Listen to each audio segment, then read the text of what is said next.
Welcome to another East Trade Winds presentation with Shel Horowitz. So, welcome to Planet Earth, your most lucrative client. Treat the Earth as if you were its fiduciary, meaning you're not legally allowed to do anything bad to it. Think about the precautionary principle that says we don't do things when we don't know what the unintended consequences will be. Run your company as greenly as possible, and that includes who you select to do business with. Now think about expanding that to actually make a positive difference instead of just staying in the same place. Think about the win-win-win. You'll have a great example of that later. Uh, Again, go even deeper with the green and figure out, and this is something I can help you with, what the particular right social equity or environmental good you can build into your products and services that supports your goals, your strengths, and what you're known for. And then you'll actually be influencing others, and that's very good.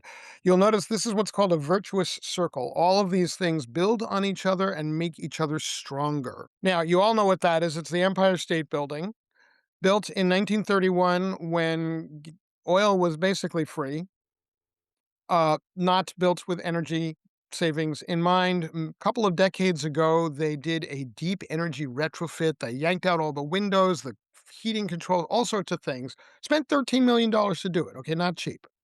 But in the first year, $4 million savings, and that was every year, except that now energy costs more than it did then, so it's even more. So when you build these things into your profitable products and services that are helping the world, everybody wins. Humans, animals, plants, and the planet. And you may say, I'm just an ordinary person. I don't know how to do this. Lech Walesa was a shipyard electrician. Martin Luther King was an unknown pastor of a smallish church and new on the job in Alabama when he got into the civil rights movement and as a leader. Nelson Mandela was serving a life sentence in prison, not exactly the place from which many people think about changing the world.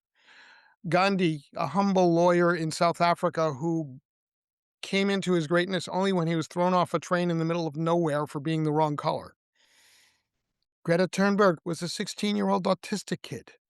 Mother Teresa was a nun in a convent. In the business world, we have other people like Sheryl Sandberg, Canfield, who endorsed two of my books, by the way. The person who founded Spanx.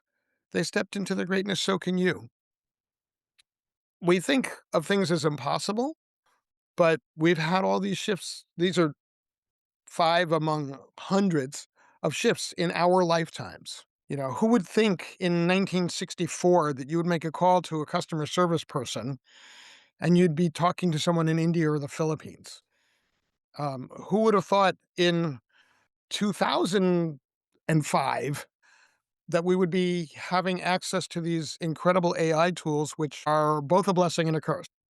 And who would have thought even 10 years ago that solar and wind would be actually cheaper than fossil fuels or nuclear? On the activist side, we've achieved peace in South Africa, in Northern Ireland. Those are conflicts that are hundreds of years old. In terms of democracy, think about Eastern Europe, the collapse of communism, think about the Arab Spring.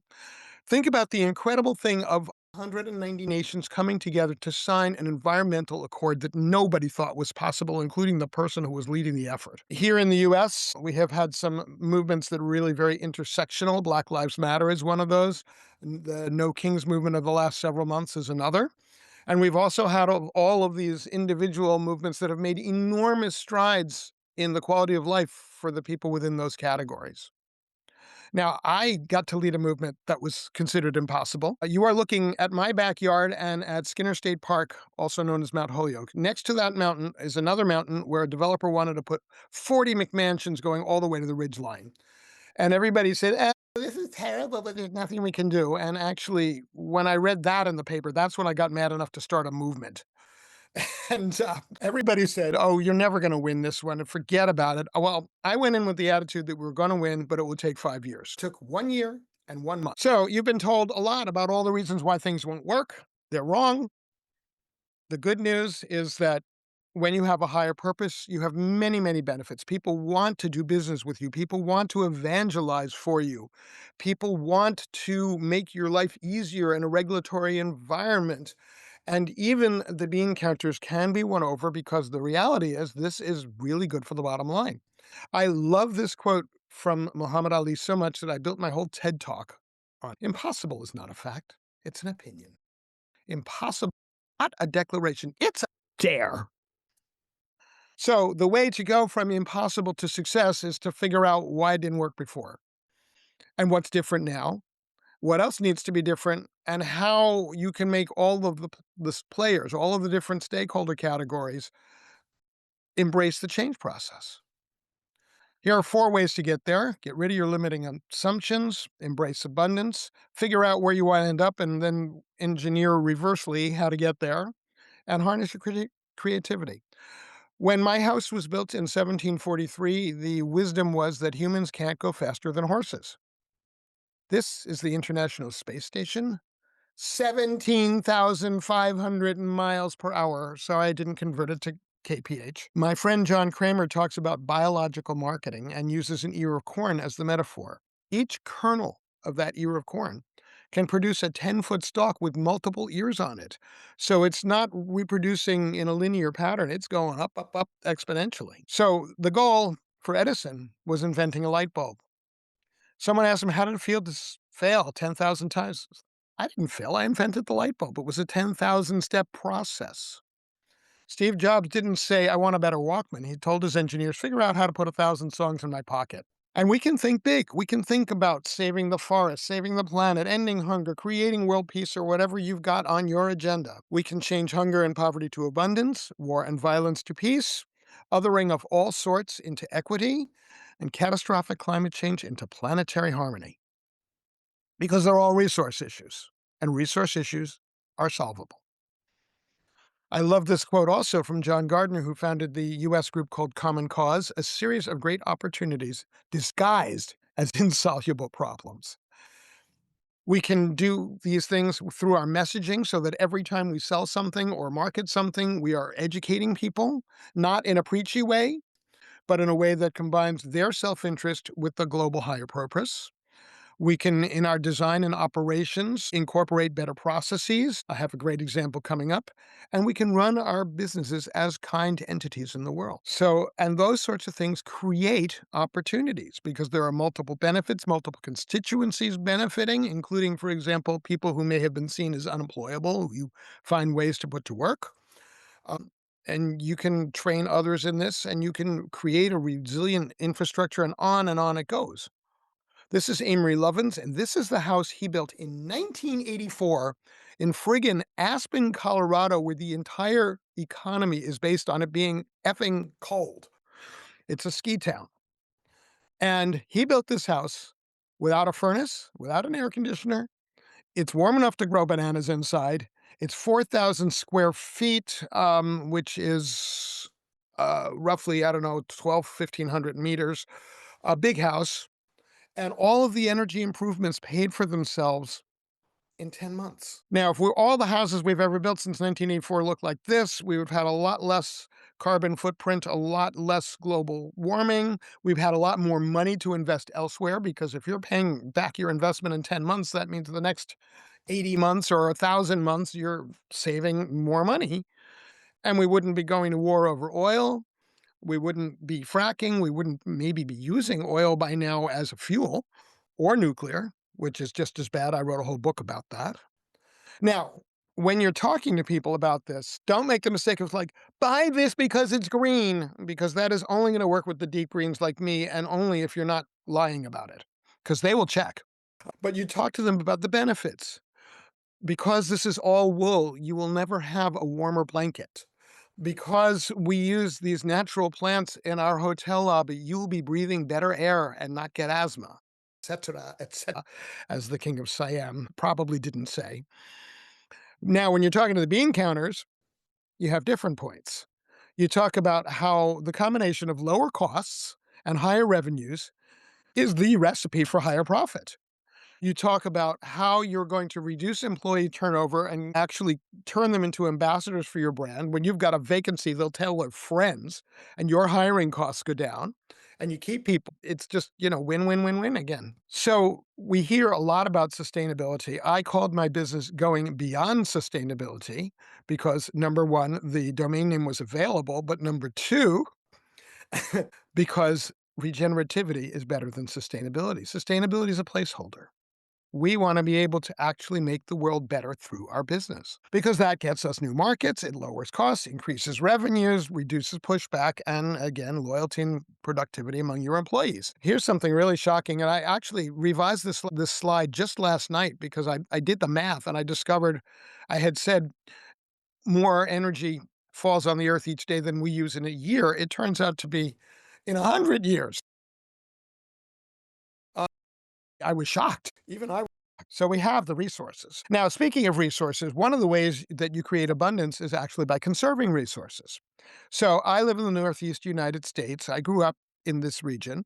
We were taught how to brush our teeth by turning the water on full force, wetting your toothbrush, letting it run full force the whole 3 minutes you're brushing.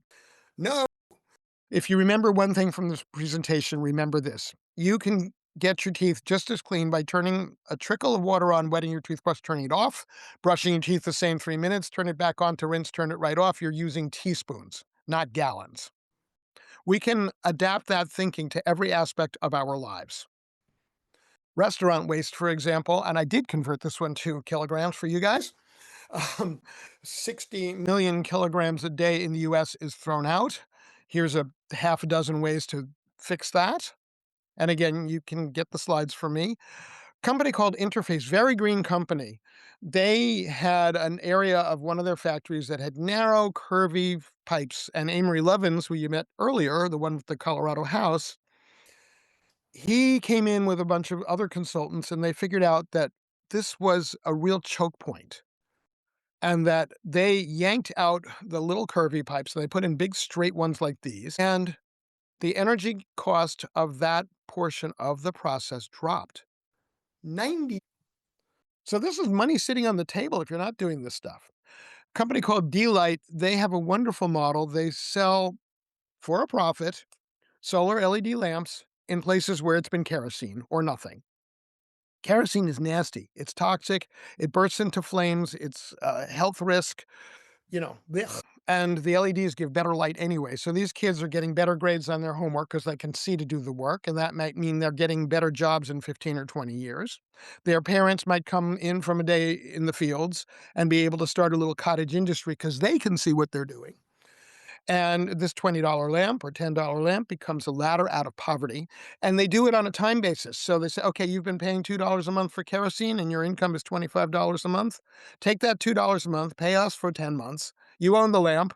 And then you're not paying the 2 months anymore and you start to save some money. So again, talking about win-win-wins. It's also a win for the person who's on the ground doing the sales and service. It's a win for the family that has it. It's a win for the company because they're making money. The Intervale is a community of integrated businesses in Vermont. There's a brewery. When the brewery is done with the grains, mushrooms grow on it. When they've harvested the mushrooms, they feed the brewery waste to the fish, which then enhances crops of greens and herbs, which then feed the brewery again. And meanwhile, they're scooping heavy metals and pollutants out of the system and selling them, and they're capturing the waste heat from the power plant.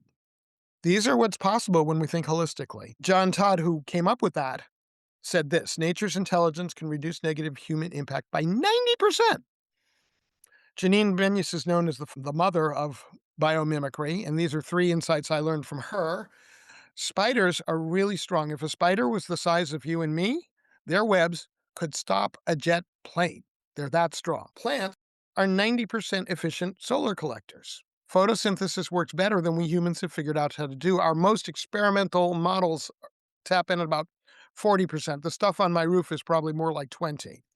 And we know how to extract water if we can figure out how the Namib desert beetle is doing it from fog, or how mangroves do it from salt water and make it fresh water. And we as consumers, we also have a lot of power when we're dealing with other companies. We have our money, of course, but also our networks and connections, our ability to organize and to start and support movements, which have, as you can see here, over decades, there's always been a movement or 2 or 10 that have been making a difference in the world that are people's movements. Sometimes really mass scale, like Arab Spring, sometimes much smaller, and sometimes they start small. Think about LGBT, okay? In the 70s, that was really, really, really marginal. Everybody hated gays and lesbians back then. Now you probably know people who are married to each other who are the same sex, and they might live next door, and you might meet them at the PTA meeting when you go to when your kids go to school with their kids. It's normal. What a shift that is in really about 20 years. Interestingly enough, that power, all the research shows that people, when they exercise that power, everybody wins except the companies who are not doing the good things. Because 76% will switch brands for a cause, 78 will inherently prefer green, and many ethnic and socioeconomic communities will make an effort to keep money in their own communities. So if you give them an alternative that's locally owned, they're not going to necessarily need to go to Walmart. So again, I can help you. These are some of the ways I can help you. I can help you figure out what products and services to offer and to whom and how to market them, and how to also look at your own business and seeing if you've harvested the low-hanging fruit in making your own business more sustainable, and in figuring out who you can partner with. If you remember in my intro, I talked about partners and how I was seeking a charity partner so that I could come into a publisher with an audience already in hand. There's 1,000 ways to partner, and you can figure out where all the win-win-wins are, and again, I'm happy to help you do that. And by the way, this is my latest book, Guerrilla Marketing to Heal the World. It's a good read, and it's available for free as a PDF as one of several gifts that I have for you. You may want to grab a screenshot of this slide. And then here, I did talk earlier about how we're creating a movement. And in a movement, every person's actions make a difference. The differences are stronger when we work together. And we know how to do all this. Remember that Lovin's house from 1984. He solved net zero housing 40 years ago. So let's find the will to do that. And we find that will more easily when working together with others. I will leave you with this question. How will your business or organization uniquely change the world? And what will you do to get started with that? And then this is how to get the slides and how to contact me. Take a screenshot of that one too. We thank you for watching. We meet every Tuesday between 8 and 9 a.m. Eastern. There is no cost and an option to become a speaker too. Find East Trade Wins on LinkedIn.